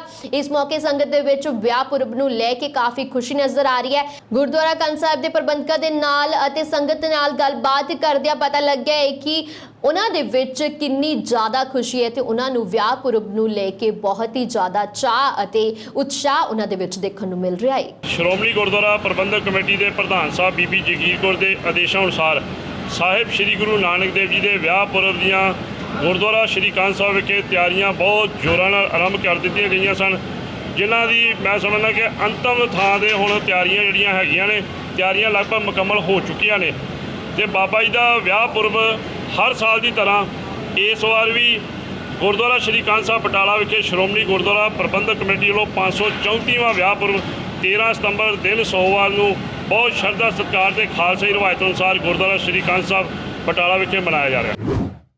ਹਾਲ ਹੀ ਵਿੱਚ ਦਿੱਲੀ ਸਿੱਖ ਗੁਰਦੁਆਰਾ ਮੈਨੇਜਮੈਂਟ ਕਮੇਟੀ ਦੀਆਂ ਚੋਣਾਂ ਹੋ ਰਹੀਆਂ ਨੇ। ਇਹਨਾਂ ਦੇ ਵਿੱਚੋਂ 4 ਮੈਂਬਰਾਂ ਦੀ ਚੋਣ ਰਾਹੀਂ ਹੋ ਰਹੀ ਹੈ, ਜਿਨ੍ਹਾਂ ਦੇ ਵਿੱਚੋਂ 2 ਸੀਟਾਂ ਤੇ ਕੋ-ਆਪਸ਼ਨ ਰਾਹੀਂ ਚੋਣ ਮੁਕੰਮਲ ਹੋ ਗਈ ਹੈ। ਵਿਰੋਧੀ ਧਿਰ ਵੱਲੋਂ ਸਾਂਝੇ ਤੌਰ ਤੇ ਪਰਮੀਤ ਸਿੰਘ ਸਰਨਾ ਚੁਣੇ ਗਏ ਨੇ, ਜਦਕਿ ਸ਼੍ਰੋਮਣੀ ਅਕਾਲੀ ਦਲ ਵੱਲੋਂ ਵਿਕਰਮ ਸਿੰਘ ਰੋਹਿਣੀ ਚੁਣੇ ਗਏ ਨੇ। ਦੱਸ ਦਈਏ ਕਿ ਦਿੱਲੀ ਸਿੱਖ ਗੁਰਦੁਆਰਾ ਮੈਨੇਜਮੈਂਟ ਕਮੇਟੀ ਚੋਣਾਂ 'ਚ ਦਿੱਲੀ ਦੀ ਸੰਗਤ 46 ਮੈਂਬਰਾਂ ਨੂੰ ਵੋਟਿੰਗ ਰਾਹੀਂ ਚੁਣ ਚੁੱਕੀ ਹੈ ਅਤੇ DSG MC ਸਿਰਸਾ ਨੂੰ ਨਾਮਜ਼ਦ ਕਰ ਚੁੱਕੀ ਹੈ। ਜ਼ਿਕਰਯੋਗ ਹੈ ਕਿ 46 ਸੀਟਾਂ ਤੇ ਹੋਈਆਂ ਦਿੱਲੀ ਕਮੇਟੀ ਦੀਆਂ ਚੋਣਾਂ 'ਚ ਸ਼੍ਰੋਮਣੀ ਅਕਾਲੀ ਦਲ ਨੇ 27 ਸੀਟਾਂ ਤੇ ਜਿੱਤ ਪ੍ਰਾਪਤ ਕੀਤੀ ਹੈ। ਸ਼੍ਰੋਮਣੀ ਅਕਾਲੀ ਦਲ ਨੂੰ ਮੁੜ ਦਿੱਲੀ ਤੋਂ ਗੁਰਦੁਆਰਾ ਦੀਆਂ ਸੇਵਾ ਕਰਨ ਦੀ ਜ਼ਿੰਮੇਵਾਰੀ ਆਪਣੇ ਹੱਥਾਂ ਦੇ ਵਿੱਚ ਲੈ ਲਈ ਗਈ ਹੈ। ਸ਼੍ਰੋਮਣੀ ਅਕਾਲੀ ਦਲ ਦੀਆਂ ਵਿਰੋਧੀ ਧਿਰਾਂ 'ਚੋਂ ਸ਼੍ਰੋਮਣੀ ਅਕਾਲੀ ਦਲ ਦਿੱਲੀ ਸਰਨਾ ਧੜੇ ਨੇ 14 ਸੀਟਾਂ ਤੇ ਜਿੱਤ ਹਾਸਲ ਕੀਤੀ ਹੈ। ਅੱਜ ਦੇਖੋ ਜਿਹੜਾ ਕੋਆਪਸ਼ਨ ਦਾ ਪ੍ਰੋਸੈਸ ਹੈ, ਮੈਂ ਸਮਝਦਾ ਕਿ ਇੰਨੀ ਤਾਨਾਸ਼ਾਹੀ, ਇੰਨੇ ਧੱਕੇਸ਼ਾਹੀ ਅੱਜ ਤੱਕ ਕਦੀ ਜ਼ਿੰਦਗੀ 'ਚ ਵਿੱਚ ਕਿਸੇ ਇਲੈਕਸ਼ਨ 'ਚ ਨਹੀਂ ਦੇਖੀ। ਮੈਂ ਆਪਣੀ ਜ਼ਿੰਦਗੀ ਦੀ 6ਵੀਂ ਇਲੈਕਸ਼ਨ ਲੜ ਰਿਹਾ, MLA ਵੀ ਲੜੇ ਆ, ਕਾਰਪੋਰੇਸ਼ਨ ਵੀ ਲੜੇ ਆ, ਗੁਰਦੁਆਰਾ ਕਮੇਟੀ ਦੀ ਚੋਣ ਹੈ। ਮਗਰ ਜਿਸ ਤਰੀਕੇ ਦੇ ਨਾਲ ਸਰਦਾਰ ਨਰਿੰਦਰ ਸਿੰਘ ਜਿਹੜਾ ਡਾਇਰੈਕਟਰ ਇੱਥੇ ਬਿਠਾ ਰੱਖਿਆ, ਇੱਕ ਨੰਬਰ ਦਾ ਵਿਕਾਊ ਆਦਮੀ ਹੈ ਔਰ ਉਹਨੇ ਆਪਣੀ ਪੂਰੀ ਜਿਹੜੀ ਇਮਾਨਦਾਰੀ ਹੈ ਉਹਨਾਂ ਦੇ ਹੱਕ 'ਚ ਕੀਤੀ, ਜਿਨ੍ਹਾਂ ਦੇ ਹੱਥੋਂ ਵਿਕਿਆ ਹੋਇਆ। ਜਿਸ ਤਰੀਕੇ ਦੇ ਨਾਲ ਇੱਕ ਪ੍ਰੋਸੈਸ ਅਡਾਪਟ ਹੋਣਾ ਸੀ, ਪਹਿਲਾ ਪ੍ਰੋਸੈਸ ਇਹ ਸੀ ਕਿ ਅਸੀਂ ਉਹਦੇ ਉੱਤੇ ਜਿਹੜੇ ਸਿੰਘ ਸਾਹਿਬ ਨੇ ਉਹਨਾਂ ਦਾ ਨਾਮ ਨੋਮੀਨੇਟ ਕੀਤਾ ਜਾਏ, ਉਸ ਤੋਂ ਬਾਅਦ ਸ਼੍ਰੋਮਣੀ ਕਮੇਟੀ ਦੇ ਮੈਂਬਰ ਜਿਹਦਾ ਨਾਮ ਆਇਆ ਉਹਨੂੰ ਨੋਮੀਨੇਟ ਕੀਤਾ ਜਾਏ, ਉਸ ਤੋਂ ਬਾਅਦ ਲੋਟਰੀਆਂ ਕੱਢੀਆਂ ਜਾਣ ਸਿੰਘ ਸਭਾਵਾਂ ਦੀਆਂ ਔਰ ਉਸ ਤੋਂ ਬਾਅਦ ਕੋਆਪਸ਼ਨ ਦਾ ਪ੍ਰੋਸੈਸ ਸ਼ੁਰੂ ਕੀਤਾ ਜਾਏ। ਮਗਰ ਅਗਲੇ ਨੇ ਇਲੈਕਸ਼ਨ ਕਮਿਸ਼ਨਰ ਦੇ ਅਫਸਰ ਆਏ, ਉਹਨਾਂ ਦਾ ਪਾਣਾ ਲਾ ਕੇ ਉਲਟਾ ਪ੍ਰੋਸੈਸ ਸ਼ੁਰੂ ਕੀਤਾ। ਪਹਿਲੇ ਕੋਆਪਸ਼ਨ ਕਰਦੇ ਹੀ, ਕਿਉਂਕਿ ਉਹਨਾਂ ਦਾ ਮਕਸਦ ਸੀ ਕਿ ਪਰਮਜੀਤ ਸਿੰਘ ਸਰਨੇ ਨੂੰ ਕਿਸੇ ਤਰੀਕਾ ਕੋਆਪਟ ਕਰਾਈਏ, ਉਸ ਤੋਂ ਬਾਅਦ ਅਸੀਂ ਸਾਰਾ ਇੱਥੇ ਗੰਦ ਪਾ ਕੇ ਜਾਵਾਂਗੇ ਔਰ ਉਹਨਾਂ ਨੇ ਕੀਤਾ। ਸ਼੍ਰੀ ਅੰਮ੍ਰਿਤਸਰ ਸ਼ਹਿਰ ਨੂੰ ਪਵਿੱਤਰ ਸ਼ਹਿਰ ਦਾ ਦਰਜਾ ਦਿਵਾਉਣ ਦੇ ਲਈ ਡਿਪਟੀ ਕਮਿਸ਼ਨਰ ਅਤੇ ਕਮਿਸ਼ਨਰ ਅੰਮ੍ਰਿਤਸਰ ਨੂੰ ਪੰਥਕ ਜਥੇਬੰਦੀਆਂ, ਸਿੱਖ ਯੂਥ ਫੈਡਰੇਸ਼ਨ ਭਿੰਡਰਾਂਵਾਲਾ, ਸਿੱਖ ਤਾਲਮੇਲ ਕਮੇਟੀ, ਜਥਾ ਸਿਰਲੱਥ ਖਾਲਸਾ, ਸ਼੍ਰੀ ਗੁਰੂ ਗ੍ਰੰਥ ਸਾਹਿਬ ਸਤਿਕਾਰ ਕਮੇਟੀ ਆਦਿ ਵੱਲੋਂ ਮੰਗ ਪੱਤਰ ਸੌਂਪਿਆ ਗਿਆ ਹੈ। ਇਸ ਤੋਂ ਪਹਿਲਾਂ ਗੁਰਦੁਆਰਾ ਅਟਾਰੀ ਸਾਹਿਬ ਵਿਖੇ ਕੌਮ ਦੀ ਚੜ੍ਹਦੀ ਕਲਾ ਦੇ ਲਈ ਅਰਦਾਸ ਕੀਤੀ ਗਈ ਹੈ ਤੇ ਮੋਟਰਸਾਈਕਲਾਂ, ਕਾਰਾਂ, ਬੱਸਾਂ ਦਾ ਵੱਡਾ ਕਾਫਲਾ ਰਵਾਨਾ ਹੋਇਆ ਹੈ। ਧਾਰਮਿਕ ਆਗੂਆਂ ਨੇ ਕਿਹਾ ਹੈ ਕਿ ਸ਼੍ਰੀ ਅੰਮ੍ਰਿਤਸਰ 'ਚ ਸਿੱਖ ਧਰਮ ਦਾ ਕੇਂਦਰੀ ਅਸਥਾਨ ਸੱਚਖੰਡ ਸ਼੍ਰੀ ਹਰਿਮੰਦਰ ਸਾਹਿਬ ਹੈ, ਜਿੱਥੇ ਸੰਸਾਰ ਭਰ ਦੇ ਲੋਕ ਸਿਰ ਝੁਕਾਉਂਦੇ ਨੇ। ਸ਼੍ਰੀ ਅੰਮ੍ਰਿਤਸਰ ਸਾਹਿਬ 'ਚ ਮੀਟ, ਸ਼ਰਾਬ ਤੇ ਤੰਬਾਕੂ ਆਦਿ ਦੀਆਂ ਦੁਕਾਨਾਂ ਦੇ ਨਾਲ ਸ਼ਹਿਰ ਦੀ ਮਹਾਨਤਾ, ਪਵਿੱਤਰਤਾ ਤੇ ਸ਼੍ਰੀ ਹਰਿਮੰਦਰ ਸਾਹਿਬ ਦੇ ਸ਼ਰਧਾ ਰੱਖਣ ਵਾਲੇ ਹਰ ਜਗਿਆਸੂ ਦੇ ਮਨ ਨੂੰ ਭਾਰੀ ਠੇਸ ਵੱਜਦੀ ਹੈ। ਧਾਰਮਿਕ ਜਥੇਬੰਦੀਆਂ ਨੇ ਪੱਤਰਕਾਰਾਂ ਦੇ ਨਾਲ ਗੱਲਬਾਤ ਕਰਦੇ ਹੋਏ ਕਿਹਾ ਹੈ ਕਿ 1937 ਤੋਂ ਅੰਮ੍ਰਿਤਸਰ ਅਤੇ ਪੰਜਾਬ ਦੇ ਹੋਰ ਕਈ ਸ਼ਹਿਰਾਂ ਨੂੰ ਪਵਿੱਤਰ ਸ਼ਹਿਰ ਦਾ ਦਰਜਾ ਦੇਣ ਦੀ ਮੰਗ ਕੀਤੀ ਜਾ ਰਹੀ ਹੈ, ਪਰ ਸਰਕਾਰ ਵੱਲੋਂ ਅਜੇ ਤੱਕ ਇਸ ਮੰਗ ਵੱਲ ਕੋਈ ਵਿਸ਼ੇਸ਼ ਧਿਆਨ ਨਹੀਂ ਦਿੱਤਾ ਜਾ ਰਿਹਾ। ਧਾਰਮਿਕ ਜਥੇਬੰਦੀਆਂ ਨੇ ਡਿਪਟੀ ਕਮਿਸ਼ਨਰ ਅੰਮ੍ਰਿਤਸਰ ਨੂੰ ਅਪੀਲ ਕੀਤੀ ਹੈ ਕਿ ਉਹ ਸਰਕਾਰ ਨੂੰ ਸਿਫਾਰਿਸ਼ ਕਰਨ ਕਿ ਜਲਦ ਤੋਂ ਜਲਦ ਅੰਮ੍ਰਿਤਸਰ ਨੂੰ ਪਵਿੱਤਰ ਸ਼ਹਿਰ ਦਾ ਦਰਜਾ ਦਿੱਤਾ ਜਾਵੇ। ਵੱਖ-ਵੱਖ ਜਿਹੜੀਆਂ ਸਿੱਖ ਜਥੇਬੰਦੀਆਂ ਆ ਉਹ ਅੰਮ੍ਰਿਤਸਰ ਦੇ ਡਿਪਟੀ ਕਮਿਸ਼ਨਰ ਦੇ ਕੋਲ ਇੱਕ ਯਾਦ ਪੱਤਰ ਲੈ ਕੇ ਆਈਆਂ ਆ ਕਿ ਸ੍ਰੀ ਅੰਮ੍ਰਿਤਸਰ ਨੂੰ ਜਿਹੜਾ ਪਵਿੱਤਰ ਸ਼ਹਿਰ ਦਾ ਜਿਹੜਾ ਦਰਜਾ ਆ ਉਹ ਦਿੱਤਾ ਜਾਵੇ। ਲੰਬੇ ਸਮੇਂ ਤੋਂ ਸਿੱਖ ਕੌਮ ਵੱਲੋਂ ਜਿਹੜੀ ਮੰਗ ਆ ਉਹ ਉੱਠਦੀ ਆ ਰਹੀ ਹੈ। ਇਹਦੇ ਵਾਸਤੇ ਧਰਮ ਯੁੱਧ ਮੋਰਚਾ ਵੀ ਲੱਗਾ। ਅਨੰਦਪੁਰ ਸਾਹਿਬ ਦੇ ਮਤੇ ਦੇ ਵਿੱਚ ਵੀ ਇਹ ਮੰਗ ਸੀ। ਸੰਤ ਬਾਬਾ ਜਰਨੈਲ ਸਿੰਘ ਜੀ ਖਾਲਸਾ ਭਿੰਡਰਾਂ ਵਾਲਿਆਂ ਨੇ ਵੀ ਇਹਦੇ ਵਾਸਤੇ ਜਿਹੜਾ ਸੰਘਰਸ਼ ਆ ਉਹ ਕੀਤਾ, ਪਰ ਸਰਕਾਰ ਨੇ ਇਸ ਸਾਡੀ ਜਿਹੜੀ ਜਾਇਜ਼ ਮੰਗ ਸੀ, ਇੱਕ ਪਵਿੱਤਰ ਜਿਹੜੀ ਮੰਗ ਸੀ, ਉਹਨੂੰ ਫਿਰਕੂ ਰੰਗਤ ਦੇ ਕੇ ਤੇ ਜਿਹੜਾ ਦਰਬਾਰ ਸਾਹਿਬ ਉੱਤੇ ਜਿਹੜਾ ਹਮਲਾ ਸੀ ਉਹ ਕਰ ਦਿੱਤਾ ਗਿਆ। ਅਨੇਕਾਂ ਸੰਗਤਾਂ ਨੂੰ ਜਿਹੜਾ ਸ਼ਹੀਦ ਆ ਉਹ ਕਰ ਦਿੱਤਾ ਸੀ, ਪਰ ਹਾਲੇ ਤੱਕ ਵੀ ਜਿਹੜੀ ਸਾਡੀ ਜਿਹੜੀ ਮੰਗ ਆ ਉਹ ਨਹੀਂ ਮੰਨੀ ਗਈ। ਅਸੀਂ ਚਾਹੁੰਦੇ ਹਾਂ ਕਿ ਪਵਿੱਤਰ ਸ਼ਹਿਰ ਦਾ ਜਿਹੜਾ ਦਰਜਾ ਸ੍ਰੀ ਅੰਮ੍ਰਿਤਸਰ ਸਾਹਿਬ ਨੂੰ ਦਿੱਤਾ ਜਾਵੇ। ਇੱਥੇ ਮੀਟ, ਸ਼ਰਾਬ, ਤੰਬਾਕੂ ਦੇ ਉੱਤੇ ਪੂਰਨ ਤੌਰ ਤੇ ਜਿਹੜੀ ਪਾਬੰਦੀ ਆ ਉਹ ਲੱਗਣੀ ਚਾਹੀਦੀ ਆ। ਕੇਂਦਰ ਸਰਕਾਰ ਵੱਲੋਂ ਹਾੜੀ ਸੀਜ਼ਨ ਦੀਆਂ ਫਸਲਾਂ ਦੇ ਘੱਟੋ-ਘੱਟ ਸਮਰਥਨ ਮੁੱਲ 'ਚ ਵਾਧਾ ਕਰਨ ਦੇ ਫੈਸਲੇ ਤੇ ਕਿਸਾਨ ਜਥੇਬੰਦੀਆਂ ਨੇ ਵੀ ਖੁਸ਼ੀ ਜਤਾਈ ਹੈ। ਹਾਲਾਂਕਿ ਕਈ ਕਿਸਾਨ ਆਗੂ ਇਸ ਤੇ ਅਸੰਤੁਸ਼ਟ ਨਜ਼ਰ ਆ ਰਹੇ ਨੇ। ਹਰਿਆਣਾ ਭਾਰਤੀ ਕਿਸਾਨ ਯੂਨੀਅਨ ਦੇ ਕਿਸਾਨ ਆਗੂ ਗੁਰਨਾਮ ਸਿੰਘ ਚੜੂਨੀ ਦਾ ਬਿਆਨ ਸਾਹਮਣੇ ਆਇਆ ਹੈ। ਚੜੂਨੀ ਨੇ ਕਿਹਾ ਹੈ ਕਿ ਪ੍ਰਧਾਨ ਮੰਤਰੀ ਨਰਿੰਦਰ ਮੋਦੀ ਦੀ ਅਗਵਾਈ ਦੇ ਵਿੱਚ ਸਰਕਾਰ ਨੇ ਮਸਰ ਅਤੇ ਸਰੋਂ ਨੂੰ ਛੱਡ ਕੇ ਬਾਕੀ ਫਸਲਾਂ ਦਾ ਰੇਟ 2% ਵਧਾਇਆ ਹੈ, ਜਦਕਿ ਮਹਿੰਗਾਈ ਹਰ ਸਾਲ 7 ਤੋਂ 8% ਵੱਧ ਰਹੀ ਹੈ। ਇਸ ਦਾ ਮਤਲਬ ਹੈ ਕਿ ਸਾਨੂੰ 5% ਦਾ ਨੁਕਸਾਨ ਲਗਾਤਾਰ ਹੋਇਆ ਹੈ। ਉਹਨਾਂ ਨੇ ਕਿਹਾ ਹੈ ਕਿ ਹਰ 7 ਸਾਲ 'ਚ ਸਾਡੀ ਕਮਾਈ ਅੱਧੀ ਹੋ ਜਾਂਦੀ ਹੈ। ਚੜੂਨੀ ਨੇ ਕਿਹਾ ਹੈ ਕਿ ਸਰਕਾਰ ਨੂੰ ਸਾਡੀਆਂ ਸਾਰੀਆਂ ਫਸਲਾਂ ਦੀ MSP 'ਚ ਵਾਧਾ ਕਰਨਾ ਚਾਹੀਦਾ ਹੈ ਤਾਂ ਕਿ ਕਿਸਾਨਾਂ ਨੂੰ ਫਾਇਦਾ ਹੋਵੇ। ਉਹਨਾਂ ਇਹ ਵੀ ਕਿਹਾ ਹੈ ਕਿ ਹਰ 7 ਸਾਲ 'ਚ ਸਾਡੀ ਕਮਾਈ ਅੱਧੀ ਹੋ ਜਾਂਦੀ ਹੈ, यानी कि किसान नुकसान में ही है। नमस्कार साथियों, जो इस बार फसलों के रेट बढ़ाए हैं 6 फसलों के, उनमें से अगर हम 2 फसलों को मसूर और सरसों को अलग कर दें, सरसों का तो वैसे ही MSP से ऊपर पिछले साल बिकी है और मसूर कोई बहुत ज़्यादा होती नहीं है, जो होती है उसको भी सरकार खरीदती नहीं है, तो अगर हम उसके अलग कर दें तो बाकी जो फसलों का रेट है वो 2% रेट बढ़ा है और जो बाजार की महंगाई है वो 7 से 8% हर साल बढ़ती है। तो इसका मतलब ये है कि हमें हर साल अगर 2% रेट बढ़ता है तो इस बार 5% का घाटा है। या दूसरे शब्दों में आपको ये समझा दूं कि जो सामान पिछले साल 1 क्विंटल गेहूं का था वो अगले साल बाजार से 1 क्विंटल 7 किलो गेहूं का आएगा। अगर 2% उसमें बढ़ोतरी हुई है तो 5% का अंतर रह गया। ਪਨਬਸ ਪੀਆਰਟੀਸੀ ਅਤੇ ਪੰਜਾਬ ਰੋਡਵੇਜ਼ ਦੇ ਕੰਡਕਟਰ ਵਰਕਰਾਂ ਅਤੇ ਆਊਟਰ ਰਿਸੋਰਸ ਵਰਕਰਾਂ ਵੱਲੋਂ ਕੀਤੀ ਜਾ ਰਹੀ ਸੂਬਾ ਪੱਧਰੀ ਹੜਤਾਲ ਦਾ ਆਮ ਆਦਮੀ ਪਾਰਟੀ ਪੰਜਾਬ ਨੇ ਸਮਰਥਨ ਕੀਤਾ ਹੈ। ਹੜਤਾਲੀ ਟਰਾਂਸਪੋਰਟ ਵਰਕਰਾਂ ਦੇ ਹੱਕ 'ਚ ਖੜਦਿਆਂ ਪਾਰਟੀ ਦੇ ਸੀਨੀਅਰ ਆਗੂ ਅਤੇ ਵਿਰੋਧੀ ਧਿਰ ਦੇ ਨੇਤਾ ਹਰਪਾਲ ਸਿੰਘ ਚੀਮਾ ਨੇ ਦੋਸ਼ ਲਾਇਆ ਹੈ ਕਿ ਕਾਂਗਰਸ ਸਰਕਾਰ ਟਰਾਂਸਪੋਰਟ ਮਾਫੀਆ ਨਾਲ ਮਿਲ ਕੇ ਸਰਕਾਰੀ ਬੱਸ ਸੇਵਾ ਨੂੰ ਬਰਬਾਦ ਕਰ ਰਹੀ ਹੈ। ਹਰਪਾਲ ਸਿੰਘ ਚੀਮਾ ਨੇ ਦੋਸ਼ ਲਾਇਆ ਹੈ ਕਿ ਪੰਜਾਬ ਵਿੱਚ ਨਿੱਜੀ ਟਰਾਂਸਪੋਰਟ ਮਾਫੀਆ ਨੂੰ ਪ੍ਰਫੁੱਲਿਤ ਕਰਨ ਦੇ ਲਈ ਕਾਂਗਰਸ ਸਰਕਾਰ ਉਸੇ ਤਰ੍ਹਾਂ ਸਰਕਾਰੀ ਟਰਾਂਸਪੋਰਟ ਦਾ ਬੇੜਾ ਡੋਬ ਰਹੀ ਹੈ ਜਿਵੇਂ ਪਿਛਲੀ ਬਾਦਲ ਸਰਕਾਰ ਨੇ ਡੋਬਿਆ ਸੀ। ਚੀਮਾ ਨੇ ਅੱਗੇ ਕਿਹਾ ਕਿ ਟਰਾਂਸਪੋਰਟ ਮਾਫੀਆ ਅੱਜ ਵੀ ਇੱਕ ਪਰਮਿਟ ਤੇ ਕਈ ਬੱਸਾਂ ਚਲਾ ਰਿਹਾ ਹੈ ਜਿਸ ਦੇ ਨਾਲ ਰਾਜ ਦੇ ਖਜ਼ਾਨੇ ਨੂੰ ਭਾਰੀ ਨੁਕਸਾਨ ਹੋ ਰਿਹਾ ਹੈ। ਉਹਨਾਂ ਨੇ ਕਿਹਾ ਕਿ ਕੈਪਟਨ ਅਮਰਿੰਦਰ ਸਿੰਘ ਨੇ ਬਾਦਲਾਂ ਨਾਲ ਮਿਲ ਕੇ ਪੰਜਾਬ ਰੋਡਵੇਜ਼ ਅਤੇ ਪੈਪਸੂ ਰੋਡਵੇਜ਼ ਟਰਾਂਸਪੋਰਟ ਕਾਰਪੋਰੇਸ਼ਨ ਨੂੰ ਤਬਾਹ ਕਰ ਦਿੱਤਾ ਹੈ ਜਿਸ ਕਾਰਨ ਸੂਬੇ ਦੇ ਹਜ਼ਾਰਾਂ ਨੌਜਵਾਨ ਸਰਕਾਰੀ ਨੌਕਰੀਆਂ ਤੋਂ ਵਾਂਝੇ ਹੋ ਗਏ ਨੇ। ਅੱਜ ਪੰਜਾਬ ਦੇ ਲੱਖਾਂ ਹੀ ਰੋਡਵੇਜ਼ ਦੇ ਪਨਬਸ ਦੇ ਪੀਆਰਟੀਸੀ ਦੇ ਕੱਚੇ ਮੁਲਾਜ਼ਮ ਜਿਹੜੇ ਲੰਬੇ ਸਮੇਂ ਤੋਂ ਇਹਨਾਂ ਮਹਿਕਮਿਆਂ ਦੇ ਵਿੱਚ ਸਰਵਿਸ ਕਰ ਰਹੇ ਸੀਗੇ ਉਹ ਸਾਰੇ ਧਰਨਿਆਂ ਤੇ ਨੇ, ਸਾਰੇ ਪ੍ਰੋਟੈਸਟ ਕਰ ਰਹੇ ਨੇਗੇ ਔਰ ਬੜੀ ਜਾਇਜ਼ ਮੰਗ ਜਿਹੜੀ ਉਹਦੀ ਜਾਇਜ਼ ਮੰਗ ਆ ਜਿਹਦਾ ਵਾਅਦਾ 2017 ਦੇ ਵਿੱਚ ਕੈਪਟਨ ਸਾਹਿਬ ਨੇ ਕਾਂਗਰਸ ਪਾਰਟੀ ਨੇ ਕੀਤਾ ਸੀਗਾ ਕਿ ਮੈਂ ਸਾਰੇ ਮੁਲਾਜ਼ਮਾਂ ਨੂੰ ਪੱਕੇ ਕਰੂੰਗਾ, ਚਾਹੇ ਉਹ ਡਰਾਈਵਰ ਨੇ, ਚਾਹੇ ਕੰਡਕਟਰ ਨੇ, ਚਾਹੇ ਵਰਕਸ਼ਾਪਾਂ 'ਚ ਕੰਮ ਕਰਨ ਵਾਲੇ ਨੌਜਵਾਨ ਨੇਗੇ। ਪਰ ਲੇਕਿਨ 4.5 ਸਾਲ ਦਾ ਸਮਾਂ ਬੀਤ ਗਿਆ, ਅੱਜ ਤੱਕ ਉਹਨਾਂ ਮੁਲਾਜ਼ਮਾਂ ਦੀ ਕੈਪਟਨ ਸਾਹਿਬ ਨੇ, ਕਾਂਗਰਸ ਪਾਰਟੀ ਨੇ ਕੋਈ ਸਾਰ ਨਹੀਂ ਲਈ, ਪੰਜਾਬ ਸਰਕਾਰ ਨੇ ਕੋਈ ਸਾਰ ਨਹੀਂ ਲਈ। ਆਮ ਆਦਮੀ ਪਾਰਟੀ ਇਹਨਾਂ ਸਾਰੇ ਕਾਮਿਆਂ ਦੀ ਹੜਤਾਲ ਦੀ ਹਮਾਇਤ ਕਰਦੀ ਆ, ਸਮਰਥਨ ਕਰਦੀ ਆ ਔਰ ਦੂਜੇ ਪਾਸੇ ਕੈਪਟਨ ਸਾਹਿਬ ਨੂੰ ਤਾੜਨਾ ਕਰਦੇ ਆ, ਬੇਨਤੀ ਕਰਦੇ ਆ ਕਿ ਤੁਰੰਤ ਸਾਰੇ ਮੁਲਾਜ਼ਮਾਂ ਨੂੰ ਬੁਲਾ ਕੇ ਉਹਨਾਂ ਸਾਰੇ ਮੁਲਾਜ਼ਮਾਂ ਦੀਆਂ ਮੰਗਾਂ ਮੰਨੀਆਂ ਜਾਣ। ਪੰਜਾਬ ਕਾਂਗਰਸ ਦੇ ਪ੍ਰਧਾਨ ਨਵਜੋਤ ਸਿੰਘ ਸਿੱਧੂ ਨੇ ਮੁੜ ਚੁੱਪੀ ਤੋੜਦਿਆਂ ਟਵੀਟ ਕਰਕੇ ਕਿਸਾਨੀ ਮੁੱਦਿਆਂ ਤੇ ਵਿਰੋਧੀਆਂ ਨੂੰ ਰਗੜੇ ਲਾਏ ਨੇ। ਨਵਜੋਤ ਸਿੱਧੂ ਨੇ ਆਪਣੀ ਸਰਕਾਰ ਦੀ ਘੇਰਾਬੰਦੀ ਦੀ ਥਾਂ ਹੁਣ ਪੈਂਤੜਾ ਬਦਲ ਕੇ ਕੇਂਦਰ ਸਰਕਾਰ ਨੂੰ ਨਿਸ਼ਾਨੇ ਤੇ ਲਿਆਏ। ਹਰੀਸ਼ ਰਾਵਤ ਦੀ ਚੰਡੀਗੜ੍ਹ ਫੇਰੀ ਮਗਰੋਂ ਨਵਜੋਤ ਸਿੱਧੂ ਦੇ ਟਵੀਟ ਰੁਕ ਗਏ ਸਨ। ਕੇਂਦਰ ਸਰਕਾਰ ਵੱਲੋਂ ਹਾੜੀ ਦੀਆਂ ਫਸਲਾਂ ਦੇ ਸਰਕਾਰੀ ਭਾਅ ਦੇ ਵਿੱਚ ਕੀਤੇ ਗਏ ਵਾਅਦੇ ਨੂੰ ਨਿਗੁਣਾ ਦੱਸਦਿਆਂ ਸਿੱਧੂ ਨੇ ਕਿਹਾ ਹੈ ਕਿ ਕੇਂਦਰ ਸਰਕਾਰ ਨੇ ਤਾਂ ਵਰਾ 2022 ਤੱਕ ਕਿਸਾਨਾਂ ਦੀ ਆਮਦਨ ਦੁੱਗਣੀ ਕਰਨ ਦਾ ਵਾਅਦਾ ਕੀਤਾ ਸੀ। ਉਹਨਾਂ ਨੇ ਕਿਹਾ ਹੈ ਕਿ ਕੇਂਦਰ ਸਰਕਾਰ ਨੇ ਗੰਨੇ ਦੀ ਕੀਮਤ ਸਿਰਫ 5 ਰੁਪਏ ਵਧਾਈ ਹੈ ਅਤੇ ਇਸੇ ਤਰ੍ਹਾਂ ਕਣਕ ਦੇ ਭਾਅ ਦੇ ਵਿੱਚ ਸਿਰਫ 40 ਰੁਪਏ ਪ੍ਰਤੀ ਕੁਇੰਟਲ ਦਾ ਵਾਅਦਾ ਕੀਤਾ ਗਿਆ ਹੈ ਜਦਕਿ ਦੂਜੇ ਪਾਸੇ ਲਾਗਤ ਖਰਚੇ ਵਧੇ ਨੇ। ਉਹਨਾਂ ਨੇ ਕਿਹਾ ਹੈ ਕਿ ਡੀਜ਼ਲ ਦੀ ਕੀਮਤ 48% ਵਧੀ ਹੈ ਅਤੇ ਡੀਏਪੀ ਦੀ ਕੀਮਤ ਦੇ ਵਿੱਚ 140% ਵਾਧਾ ਹੋਇਆ ਹੈ। ਇਸੇ ਤਰ੍ਹਾਂ ਸਰੋਂ ਦੇ ਤੇਲ ਦੀ ਕੀਮਤ ਦੇ ਵਿੱਚ 174 ਗੁਣਾ ਵਾਧਾ ਹੋਇਆ ਹੈ ਅਤੇ ਗੈਸ ਸਿਲੰਡਰ ਦੀ ਕੀਮਤ 190 ਰੁਪਏ ਵਧੀ ਹੈ।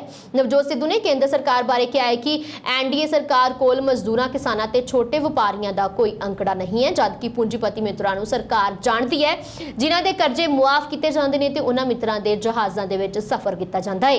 ਪਿਆਰੇ ਪੰਜਾਬੀ, ਮੋਦੀ ਸਰਕਾਰ ਕਹਿੰਦੀ ਹੈ ਕਿ ਉਹ ਕਿਸਾਨਾਂ ਦੀ ਆਮਦਨ ਦੁੱਗਣਾ ਕਰਨਾ ਚਾਹੁੰਦੀ ਹੈ ਪਰ ਖੇਤੀਬਾੜੀ ਮੰਤਰੀ ਸ਼੍ਰੀ ਨਰਿੰਦਰ ਤੋਮਰ ਅਨੁਸਾਰ ਉਹਨਾਂ ਦੇ ਮੰਤਰਾਲੇ ਦੇ ਕੋਲ ਕਿਸਾਨਾਂ ਦੀ ਵਿੱਤੀ ਸਥਿਤੀ ਦਰਸਾਉਂਦਾ ਕੋਈ ਅੰਕੜਾ ਉਪਲਬਧ ਨਹੀਂ। ਇਹ ਉਹਨਾਂ ਦੀ ਪਾਰਲੀਮੈਂਟ ਦੀ ਸਟੇਟਮੈਂਟ ਹੈ। ਬਾਈ ਅਜਿਹਾ ਆਖਰੀ ਸਰਵੇਖਣ ਮਨਮੋਹਨ ਸਿੰਘ ਸਰਕਾਰ ਦੁਆਰਾ ਕੀਤਾ ਗਿਆ ਸੀ। ਜੇਕਰ ਤੁਹਾਡੇ ਕੋਲ ਕਿਸਾਨਾਂ ਦੀ ਵਿੱਤੀ ਸਥਿਤੀ ਬਾਰੇ ਕੋਈ ਜਾਣਕਾਰੀ ਨਹੀਂ ਜਾਂ ਅੰਕੜਾ ਨਹੀਂ ਤਾਂ ਤੁਸੀਂ ਕਿਸਾਨਾਂ ਦੀ ਆਮਦਨ ਦੁੱਗਣੀ ਕਰਨ ਦਾ ਜੁਮਲਾ ਛੱਡ ਕੇ ਇਹ ਖੇਤੀ ਕਾਨੂੰਨ ਕਿਵੇਂ ਬਣਾਏ? ਇਹ ਵੱਡਾ ਸਵਾਲ ਹੈ। ਤੁਸੀਂ ਅੰਬਾਨੀ ਤੇ ਅਡਾਨੀ ਵਰਗੇ ਕਾਰਪੋਰੇਟਾਂ ਬਾਰੇ ਸਭ ਕੁਝ ਜਾਣਦੇ ਹੋ, ਜਿਨ੍ਹਾਂ ਦੇ ਹਵਾਈ ਜਹਾਜ਼ਾਂ ਦੇ ਵਿੱਚ ਤੁਸੀਂ ਘੁੰਮਦੇ ਹੋ, ਜਿਹੜੇ ਤੁਹਾਡੀ ਕੰਪੇਨ ਰਨ ਕਰਦੇ ਆ। ਹਰ ਅੰਕੜਾ ਉਹਨਾਂ ਬਾਰੇ ਤੁਹਾਨੂੰ ਪਤਾ ਹੈ। ਨਿਰਮਾਣ ਅਤੇ ਸੇਵਾ ਖੇਤਰ ਪਹਿਲਾਂ ਹੀ ਕਾਰਪੋਰੇਟਾਂ ਦੇ ਹੱਥਾਂ ਦੇ ਵਿੱਚ ਹੈ। ਹੁਣ ਤੁਹਾਡੀ ਨਜ਼ਰ ਖੇਤੀਬਾੜੀ ਖੇਤਰ ਤੇ ਹੈ ਜੋ ਇਸ ਸਮੇਂ ਸਭ ਤੋਂ ਵੱਧ ਲਾਹੇਵੰਦ ਧੰਦਾ ਹੈ। ਬਠਿੰਡਾ ਸਾਬਕਾ ਕੇਂਦਰੀ ਮੰਤਰੀ ਹਰਸਿਮਰਤ ਕੌਰ ਬਾਦਲ ਵੱਲੋਂ ਬਠਿੰਡਾ ਦੇ ਹਾਤੀ ਅਕਾਲੀ ਦਲ ਦੇ ਅਹੁਦੇਦਾਰਾਂ ਅਤੇ ਸਥਾਨਕ ਸੰਗਤ ਦੇ ਨਾਲ ਗੱਲਬਾਤ ਕੀਤੀ ਗਈ ਹੈ। ਇਸ ਗੱਲਬਾਤ ਦੌਰਾਨ ਹਰਸਿਮਰਤ ਕੌਰ ਬਾਦਲ ਨੇ ਕਿਹਾ ਹੈ ਕਿ ਕੁਝ ਸ਼ਰਾਰਤੀ ਅੰਸਰ ਪੰਜਾਬ ਦਾ ਮਾਹੌਲ ਵਿਗਾੜ ਕੇ ਭਾਜਪਾ ਨੂੰ ਫਾਇਦਾ ਪਹੁੰਚਾਉਣ ਦੀ ਤਾਕ ਦੇ ਵਿੱਚ ਨੇ ਅਤੇ ਅਸੀਂ ਪੰਜਾਬ ਦੇ ਭਾਈਚਾਰਕ ਮਾਹੌਲ ਨੂੰ ਖਰਾਬ ਨਹੀਂ ਹੋਣ ਦੇਵਾਂਗੇ। ਉਹਨਾਂ ਨੇ ਕਿਹਾ ਹੈ ਕਿ ਲੋਕਾਂ ਦੇ ਵਿੱਚ ਸੋਚਣ ਦਾ ਸਮਾਂ ਹੈ ਕਿ ਅਸੀਂ ਗਵਰਨਰ ਰਾਜ ਲਗਾ ਕੇ ਪੰਜਾਬ ਦੀ ਵਾਗਡੋਰ ਬੀਜੇਪੀ ਦੇ ਹੱਥ ਦੇ ਵਿੱਚ ਦੇਣੀ ਹੈ ਤਾਂ ਖੇਤਰੀ ਪਾਰਟੀ ਨੂੰ ਮੌਕਾ ਦੇਣਾ ਤਾਂ ਜੋ ਪੰਜਾਬ ਹਾਲ ਹੋ ਸਕੇ। ਹਰਸਿਮਰਤ ਨੇ ਕਾਂਗਰਸ ਨੂੰ ਲੰਬੇ ਹੱਥੀ ਲੈਂਦਿਆਂ ਕਿਹਾ ਹੈ ਕਿ ਪੂਰੀ ਪਾਰਟੀ ਕੁਰਸੀ ਖਾਤਰ ਲੜ ਭਿੜ ਰਹੀ ਹੈ। 5 ਸਾਲ ਪਹਿਲਾਂ ਅਸੀਂ ਵਿਕਾਸ ਪੱਖੋਂ ਪੰਜਾਬ ਨੂੰ ਕਿੱਥੇ ਛੱਡ ਕੇ ਗਏ ਸੀ ਪਰ ਅੱਜ ਪੰਜਾਬ ਹਰ ਖੇਤਰ ਦੇ ਵਿੱਚ ਪਿਛੜ ਚੁੱਕਾ ਹੈ। ਨਾਲ ਹੀ ਉਹਨਾਂ ਦੀ ਸਹਿਯੋਗ ਪਾਰਟੀ ਆਪ ਪਾਰਟੀ ਤੇ ਨਿਸ਼ਾਨੇ ਬਿੰਦੇ ਹੋਏ ਉਹਨਾਂ ਨੇ ਕਿਹਾ ਹੈ ਕਿ ਉਹਨਾਂ ਦੀ ਵੀ ਹਕੀਕਤ ਚੰਦ ਦਿਨਾਂ ਦੇ ਵਿੱਚ ਹੀ ਸਾਹਮਣੇ ਆ ਜਾਵੇਗੀ। ਅਸੀਂ ਤਾਂ ਆਪ 6 ਦਿਨ ਪਹਿਲੇ ਐਲਾਨ ਕੀਤਾ ਸੀ ਕਿ ਅਸੀਂ ਸਭ ਪ੍ਰੋਗਰਾਮ ਸਥਗਿਤ ਕਰ ਦਿੰਦੇ ਹਾਂ। ਇਸ ਸਵਾਲ ਜਵਾਬ ਹਰ ਸਵਾਲ ਦਾ ਜਵਾਬ ਦੇਣ ਤੋਂ ਅਸੀਂ ਤਿਆਰ ਹੈਗੇ, ਲੇਕਿਨ ਪੰਜਾਬ ਦਾ ਮਾਹੌਲ ਵਿਗਾੜ ਕੇ ਪਿਛਲੇ ਦਰਵਾਜ਼ੇ ਤੋਂ ਬੀਜੇਪੀ ਦੀ ਗਵਰਨਰ ਸਰਕਾਰ ਬਣਾਉਣ 'ਚ ਪੰਜਾਬ ਵਿੱਚ ਅਸੀਂ ਭਾਈਚਾਰਕ ਸਾਂਝ ਨੂੰ ਨਾ ਤੋੜੀਏ, ਇੱਕ ਦੂਜੇ ਨਾਲ ਲੜ ਭਿੜ ਕੇ ਜਿਹੜੇ ਸ਼ਰਾਰਤੀ ਲੋਕੀ ਪੰਜਾਬ ਦਾ ਮਾਹੌਲ ਖਰਾਬ ਕਰਕੇ ਬੀਜੇਪੀ ਨੂੰ ਫਾਇਦਾ ਪਹੁੰਚਾਉਣ ਦੀ ਕੋਸ਼ਿਸ਼ ਕਰ ਰਹੇ ਨੇ। ਉਹ ਕਿਸਾਨ ਜਥੇਬੰਦੀਆਂ ਸਾਨੂੰ ਜੋ ਪੁੱਛਣਾ ਚਾਹੁੰਦੀ ਹੈ, ਜਿੱਥੇ ਕਹਿਣ ਅਸੀਂ ਉੱਥੇ ਹਾਜ਼ਰ ਹੋਣ ਵਾਸਤੇ ਤਿਆਰ ਹੈ, ਕਿਉਂਕਿ ਮੈਂ ਸਮਝਦੀ ਹਾਂ ਕਿ ਜੇ ਕਿਸੇ ਪਾਰਟੀ ਨੇ ਅਸਲੀ ਵਿੱਚ ਕਿਸਾਨਾਂ ਵਾਸਤੇ ਲੜਾਈ ਲੜੀ ਹੈਗੀ, ਕੁਝ ਛੱਡਿਆ ਹੈਗਾ, ਕੁਝ ਤਿਆਗਿਆ ਹੈਗਾ, ਫਰਜ਼ ਅਦਾ ਕੀਤਾ ਹੈ, ਤੇ ਦੂਜਾ ਨੇ ਤਾਂ ਗੱਲਾਂ ਮਾਰੀਆਂ ਨੇ, ਕੀਤਾ ਕੀ ਹੈਗਾ। ਪੰਜਾਬ ਦੇ ਮੁੱਖ ਮੰਤਰੀ ਕੈਪਟਨ ਅਮਰਿੰਦਰ ਸਿੰਘ ਨੇ ਆਪਣੀ ਸਰਕਾਰੀ ਰਿਹਾਇਸ਼ ਤੇ ਲੋਕ ਸ਼ਿਕਾਇਤਾਂ ਸੁਣਨ ਦੇ ਲਈ ਸੀਨੀਅਰ ਕਾਂਗਰਸੀ ਆਗੂ ਲਾਲ ਸਿੰਘ ਦੀ ਅਗਵਾਈ ਹੇਠ ਵਿਧਾਇਕਾਂ ਦੀ 4 ਮੈਂਬਰੀ ਕਮੇਟੀ ਬਣਾਈ ਹੈ। ਲਾਲ ਸਿੰਘ ਤੋਂ ਇਲਾਵਾ ਕਮੇਟੀ ਦੇ ਵਿੱਚ ਕੁਸ਼ਲਦੀਪ ਸਿੰਘ ਢਿੱਲੋਂ, ਰਾਜਕੁਮਾਰ ਚੱਬੇਵਾਲਾ ਤੇ ਸੁਰਿੰਦਰ ਡਾਵਰ ਨੂੰ ਸ਼ਾਮਿਲ ਕੀਤਾ ਗਿਆ ਹੈ। ਭਾਵੇਂ ਕਿ ਮੁੱਖ ਮੰਤਰੀ ਦੇ OSD ਪਹਿਲਾਂ ਹੀ ਸਰਕਾਰੀ ਕੋਠੀ ਦੇ ਵਿੱਚ ਸ਼ਿਕਾਇਤਾਂ ਸੁਣਦੇ ਹਨ, ਪਰ ਕੁਝ ਲੋਕਾਂ ਦੀ ਇੱਛਾ ਸੀ ਕਿ ਉਹਨਾਂ ਦੇ ਮਸਲਿਆਂ ਦਾ ਨਿਪਟਾਰਾ ਸਿਆਸੀ ਲੀਡਰਸ਼ਿਪ ਕਰੇ। ਇਸ ਦੇ ਲਈ ਇਹ ਫੈਸਲਾ ਕੀਤਾ ਗਿਆ ਹੈ। ਸੀਨੀਅਰ ਕਾਂਗਰਸੀ ਆਗੂ ਤੇ ਪੰਜਾਬ ਮੰਡੀ ਬੋਰਡ ਦੇ ਚੇਅਰਮੈਨ ਲਾਲ ਸਿੰਘ ਨੇ ਕਿਹਾ ਹੈ ਕਿ ਮੁੱਖ ਮੰਤਰੀ ਵੱਲੋਂ ਬਣਾਈ 4 ਮੈਂਬਰੀ ਕਮੇਟੀ ਲੋਕਾਂ ਦੇ ਮਸਲੇ ਸੁਣ ਕੇ ਇਹਨਾਂ ਬਾਰੇ ਮੁੱਖ ਮੰਤਰੀ ਨੂੰ ਜਾਣੂ ਕਰਵਾਇਆ ਕਰੇਗੀ ਅਤੇ ਮਸਲੇ ਸਰਕਾਰ ਹੱਲ ਕਰੇਗੀ। ਲਾਲ ਸਿੰਘ ਜੋ ਕਿ ਕਮੇਟੀ ਦੇ ਕੋਆਰਡੀਨੇਟਰ ਲਗਾਏ ਗਏ ਨੇ, ਉਹਨਾਂ ਨੇ ਕਿਹਾ ਹੈ ਕਿ ਕਮੇਟੀ ਮੈਂਬਰ ਮੁੱਖ ਮੰਤਰੀ ਦੀ ਸਰਕਾਰੀ ਰਿਹਾਇਸ਼ ਤੇ ਲੋਕਾਂ ਦੇ ਮਸਲੇ ਸੁਣਨਗੇ ਅਤੇ ਇਹਨਾਂ ਨੂੰ ਹੱਲ ਕਰਵਾਉਣ ਦੇ ਲਈ ਮੁੱਖ ਮੰਤਰੀ ਦਫ਼ਤਰ ਨੂੰ ਇਹਨਾਂ ਬਾਰੇ ਆਖਣਗੇ। ਪੰਜਾਬ ਕਾਂਗਰਸ ਕਮੇਟੀ ਦੇ ਪ੍ਰਧਾਨ ਪ੍ਰਤਾਪ ਸਿੰਘ ਬਾਜਵਾ ਮਾਝੇ ਦੇ ਸਭ ਤੋਂ ਮਜ਼ਬੂਤ ਜਰਨੈਲ ਦੇ ਰੂਪ 'ਚ ਉੱਭਰ ਕੇ ਸਾਹਮਣੇ ਆਏ ਨੇ। ਮੁੱਖ ਮੰਤਰੀ ਕੈਪਟਨ ਅਮਰਿੰਦਰ ਸਿੰਘ ਵੀ ਉਹਨਾਂ ਦਾ ਪੂਰਾ ਸਮਰਥਨ ਕਰ ਰਹੇ ਨੇ। ਕਾਂਗਰਸੀ ਸੂਤਰਾਂ ਅਨੁਸਾਰ ਮਾਝਾ ਦੇ ਵਿੱਚ ਇਸ ਤੋਂ ਪਹਿਲਾਂ 2 ਕੈਬਨਿਟ ਮੰਤਰੀ ਜਰਨੈਲ ਦੇ ਰੂਪ ਦੇ ਵਿੱਚ ਉੱਭਰ ਕੇ ਆਏ ਸਨ ਅਤੇ ਮਾਝਾ ਖੇਤਰ ਵਿੱਚ ਉਹਨਾਂ ਦਾ ਹੀ ਸਿੱਕਾ ਬੋਲਦਾ ਸੀ। ਬਦਲੀਆਂ ਹੋਈਆਂ ਸਿਆਸੀ ਸਥਿਤੀਆਂ ਦੇ ਵਿੱਚ ਹੁਣ ਬਾਜਵਾ ਨੇ ਮਾਝੇ ਖੇਤਰ ਦੇ ਵਿੱਚ ਪੂਰੀ ਤਰ੍ਹਾਂ ਕਮਾਨ ਸੰਭਾਲ ਲਈ ਹੈ। ਬਾਜਵਾ ਨੂੰ ਮਾਝਾ ਖੇਤਰ ਦੇ ਵਿੱਚ ਪੈਂਦੀ ਗੁਰਦਾਸਪੁਰ ਲੋਕ ਸਭਾ ਸੀਟ ਤੋਂ ਪਾਰਟੀ ਚੋਣ ਲੜਵਾਉਣ ਜਾ ਰਹੀ ਹੈ। ਮੁੱਖ ਮੰਤਰੀ ਵੱਲੋਂ ਉਹਨਾਂ ਨੂੰ ਮਾਝਾ ਖੇਤਰ ਦੇ ਵਿੱਚ ਅੱਗੇ ਵਧਣ ਲਈ ਹਰੀ ਝੰਡੀ ਦਿੱਤੀ ਜਾ ਚੁੱਕੀ ਹੈ ਤੇ ਇੱਥੇ ਅਧਿਕਾਰੀਆਂ ਨੇ ਵੀ ਬਾਜਵਾ ਦੇ ਹੁਕਮਾਂ ਤੇ ਕੰਮ ਕਰਨੇ ਸ਼ੁਰੂ ਕਰ ਦਿੱਤੇ ਨੇ। ਬਟਾਲਾ ਨੂੰ ਜ਼ਿਲ੍ਹਾ ਬਣਾਉਣ ਦੇ ਮਾਮਲੇ ਦੇ ਵਿੱਚ ਕੱਲ ਮੁੱਖ ਮੰਤਰੀ ਨੇ ਬਾਜਵਾ ਦਾ ਪੂਰਾ ਸਮਰਥਨ ਕੀਤਾ ਹੈ। ਉਹਨਾਂ ਨੇ ਕਿਹਾ ਹੈ ਕਿ ਉਹਨਾਂ ਨੂੰ ਬਾਜਵਾ ਤੋਂ ਚਿੱਠੀ ਵੀ ਮਿਲੀ ਸੀ। ਦੂਜੇ ਪਾਸੇ ਬਾਜਵਾ ਨੇ ਵੀ ਆਪਣੇ ਸੋਸ਼ਲ ਮੀਡੀਆ ਅਕਾਊਂਟ ਤੇ ਮੁੱਖ ਮੰਤਰੀ ਦਾ ਧੰਨਵਾਦ ਜ਼ਾਹਿਰ ਕਰਦਿਆਂ ਕਿਹਾ ਹੈ ਕਿ ਮੁੱਖ ਮੰਤਰੀ ਨੇ ਉਹਨਾਂ ਵੱਲੋਂ ਕਈਆਂ ਗੱਲਾਂ ਤੇ ਚਿੱਠੀ ਨੂੰ ਗੰਭੀਰਤਾ ਦੇ ਨਾਲ ਲਿਆ ਹੈ। ਸੰਯੁਕਤ ਕਿਸਾਨ ਮੋਰਚੇ ਦੇ ਕਿਸਾਨ ਆਗੂ ਵੱਲੋਂ ਰਾਜਨੀਤਿਕ ਪਾਰਟੀਆਂ ਦੇ ਨਾਲ ਕੀਤੀਆਂ ਗਈਆਂ ਮੀਟਿੰਗਾਂ ਦੇ ਵਿੱਚ ਕਾਂਗਰਸ ਪਾਰਟੀਆਂ ਵੱਲੋਂ ਕਾਂਗਰਸ ਪਾਰਟੀ ਦੇ ਪ੍ਰਧਾਨ ਨਵਜੋਤ ਸਿੰਘ ਸਿੱਧੂ, ਜਨਰਲ ਸੈਕਟਰੀ ਪ੍ਰਗਟ ਸਿੰਘ ਤੇ ਕਾਰਜਕਾਰੀ ਪ੍ਰਧਾਨ ਕੁਲਜੀਤ ਸਿੰਘ ਨਾਗਰਾ ਕਿਸਾਨ ਆਗੂਆਂ ਦੇ ਨਾਲ ਮੀਟਿੰਗ ਕਰਨ ਲਈ ਪਹੁੰਚੇ ਨੇ। ਮੀਟਿੰਗ ਤੋਂ ਬਾਅਦ ਪੱਤਰਕਾਰਾਂ ਦੇ ਨਾਲ ਗੱਲਬਾਤ ਕਰਦਿਆਂ ਵਿਧਾਇਕ ਪ੍ਰਗਟ ਸਿੰਘ ਨੇ ਕਿਹਾ ਕਿ ਕਾਂਗਰਸ ਪਾਰਟੀ ਕਿਸਾਨ ਆਗੂਆਂ ਦੇ ਹਰ ਫੈਸਲੇ ਤੇ ਪਹਿਰਾ ਦੇਵੇਗੀ। ਉਹਨਾਂ ਨੇ ਕਿਹਾ ਕਿ ਅੱਜ ਵੀ ਮੀਟਿੰਗ ਦੇ ਵਿੱਚ ਆਉਣ ਵਾਲੀਆਂ ਵਿਧਾਨ ਸਭਾ ਚੋਣਾਂ ਨੂੰ ਲੈ ਕੇ ਚੋਣ ਪ੍ਰਚਾਰ ਦੀ ਰੂਪਰੇਖਾ ਬਾਰੇ ਕਿਸਾਨ ਆਗੂਆਂ ਦੇ ਨਾਲ ਖੁੱਲ੍ਹ ਕੇ ਵਿਚਾਰਾਂ ਕੀਤੀਆਂ ਗਈਆਂ ਨੇ। ਪ੍ਰਗਟ ਸਿੰਘ ਨੇ ਕਿਹਾ ਕਿ ਪੰਜਾਬ ਦੇ ਅਮਨ ਕਾਨੂੰਨ ਨੂੰ ਕਾਇਮ ਰੱਖਣ ਦੇ ਲਈ ਸਿਆਸੀ ਪਾਰਟੀਆਂ ਨੂੰ ਫਿਲਹਾਲ ਵੱਡੀਆਂ ਰੈਲੀਆਂ ਤੋਂ ਗੁਰੇਜ਼ ਕਰਨਾ ਚਾਹੀਦਾ ਹੈ। ਅਮਰੀਕਾ ਦੇ ਹੈਲਥ ਐਂਡ ਹਿਊਮਨ ਸਰਵਿਸ ਵਿਭਾਗ ਨੇ ਬੁੱਧਵਾਰ ਨੂੰ ਜਾਣਕਾਰੀ ਦਿੰਦਿਆਂ ਦੱਸਿਆ ਕਿ ਸਰਕਾਰ ਇਸ ਸਮੇਂ 100 ਤੋਂ ਵੱਧ ਉਹਨਾਂ ਅਫਗਾਨ ਬੱਚਿਆਂ ਦੀ ਦੇਖਭਾਲ ਕਰ ਰਹੀ ਹੈ ਜੋ ਆਪਣੇ ਮਾਪਿਆਂ ਤੋਂ ਬਿਨਾਂ ਅਮਰੀਕਾ ਦੇ ਵਿੱਚ ਪਹੁੰਚੇ ਨੇ। ਇਸ ਸਾਲ ਦੇ ਵਿੱਚ ਅਮਰੀਕਾ ਪਹੁੰਚਣ ਵਾਲੇ ਅਫਗਾਨ ਲੋਕਾਂ ਦੀ ਵੱਡੀ ਗਿਣਤੀ ਦੇ ਵਿੱਚ ਪਰਿਵਾਰ ਅਤੇ ਬਾਲਗ ਲੋਕ ਸ਼ਾਮਿਲ ਨੇ, ਪਰ ਇਹਨਾਂ ਦੇ ਇਲਾਵਾ ਕੁਝ ਬੱਚੇ ਆਪਣੇ ਮਾਪਿਆਂ ਦੇ ਬਗੈਰ ਦੇਸ਼ ਦੇ ਵਿੱਚ ਦਾਖਲ ਹੋਏ ਨੇ। HHS ਅਨੁਸਾਰ ਇਹਨਾਂ ਵਿੱਚੋਂ ਕੁਝ ਬੱਚਿਆਂ ਨੂੰ ਅਫਗਾਨਿਸਤਾਨ ਤੋਂ ਹੀ ਆਏ ਉਹਨਾਂ ਦੇ ਰਿਸ਼ਤੇਦਾਰਾਂ ਕੋਲ ਭੇਜਿਆ ਗਿਆ ਹੈ, ਜਦਕਿ ਜਿਨ੍ਹਾਂ ਦਾ ਪਰਿਵਾਰ ਨਹੀਂ ਹੈ ਉਦੋਂ ਤੱਕ HHS ਦੇ ਰਿਫਿਊਜੀ ਰੀਸੈਟਲਮੈਂਟ ਦੀ ਦੇਖਰੇਖ ਦੇ ਵਿੱਚ ਰਹਿਣਗੇ ਜਦੋਂ ਤੱਕ ਉਹ 18 ਸਾਲ ਦੇ ਨਹੀਂ ਹੋ ਜਾਂਦੇ ਜਾਂ ਕੋਈ ਟੁਕਵਾ ਸਪਾਂਸਰ ਨਹੀਂ ਮਿਲ ਜਾਂਦਾ। ਵਿਭਾਗ ਅਨੁਸਾਰ 26 ਅਗਸਤ ਤੱਕ 34 ਇਕੱਲੇ ਅਫਗਾਨ ਬੱਚਿਆਂ ਨੂੰ ਰਿਫਿਊਜੀ ਦਫ਼ਤਰ ਭੇਜਿਆ ਗਿਆ ਸੀ। ਅਮਰੀਕਾ ਵਿੱਚ ਜ਼ਬਰਦਸਤ ਤੂਫਾਨ ਈਡਾ ਦੇ ਲੁਈਸਿਆਨਾ ਵਿੱਚ ਤਬਾਹੀ ਮਚਾਉਣ ਤੋਂ ਬਾਅਦ ਸਟੇਟ ਦੇ ਸਿਹਤ ਅਧਿਕਾਰੀਆਂ ਨੇ ਤੂਫਾਨ ਨਾਲ ਸੰਬੰਧਿਤ 11 ਹੋਰ ਮੌਤਾਂ ਦਾ ਐਲਾਨ ਕਰ ਦਿੱਤਾ ਹੈ, ਜਿਸ ਨਾਲ ਸਰਕਾਰੀ ਤੌਰ ਤੇ ਮੌਤਾਂ ਦੀ ਗਿਣਤੀ 82 ਹੋ ਗਈ ਹੈ। ਲੁਈਸਿਆਨਾ ਦੇ ਸਿਹਤ ਵਿਭਾਗ ਨੇ ਬੁੱਧਵਾਰ ਨੂੰ ਜਾਣਕਾਰੀ ਦਿੰਦਿਆਂ ਦੱਸਿਆ ਹੈ ਕਿ ਔਰਲੀਨਜ਼ ਪੈਰਿਸ ਕਰੋਨਰ ਦੇ ਦਫ਼ਤਰ ਦੇ ਵਾਧੂ ਮੌਤਾਂ ਦੀ ਪੁਸ਼ਟੀ ਕੀਤੀ ਹੈ। ਵਿਭਾਗ ਦੇ ਅਨੁਸਾਰ 2 ਲੋਕਾਂ ਦੀ ਮੌਤ ਕਾਰਬਨ ਮੋਨੋਆਕਸਾਈਡ ਦੇ ਜ਼ਹਿਰ ਨਾਲ, ਜਦੋਂ ਕਿ ਦੂਜਿਆਂ ਦੀ ਮੌਤ ਬਿਜਲੀ ਕੱਟ ਦੌਰਾਨ ਬਹੁਤ ਜ਼ਿਆਦਾ ਗਰਮੀ ਕਾਰਨ ਹੋਈ ਹੈ। ਲੁਈਸਿਆਨਾ ਦੇ ਵਿੱਚ ਤੂਫਾਨ ਨਾਲ ਸੰਬੰਧਿਤ ਕੁੱਲ 26 ਮੌਤਾਂ ਹੋਈਆਂ ਨੇ। ਇਸ ਨਾਲ ਅੱਜ ਦੀਆਂ ਖਾਸ ਖਬਰਾਂ, ਦੇਸ਼ ਵਿਦੇਸ਼ ਦੀਆਂ ਹੋਰ ਖਬਰਾਂ ਦੇਖਣ ਦੇ ਵਾਸਤੇ ਤੁਸੀਂ ਸਾਡੇ YouTube ਚੈਨਲ ਪੰਜਾਬ ਮੇਲ USA TV ਨੂੰ ਕਰੋ ਸਬਸਕ੍ਰਾਈਬ। ਧੰਨਵਾਦ।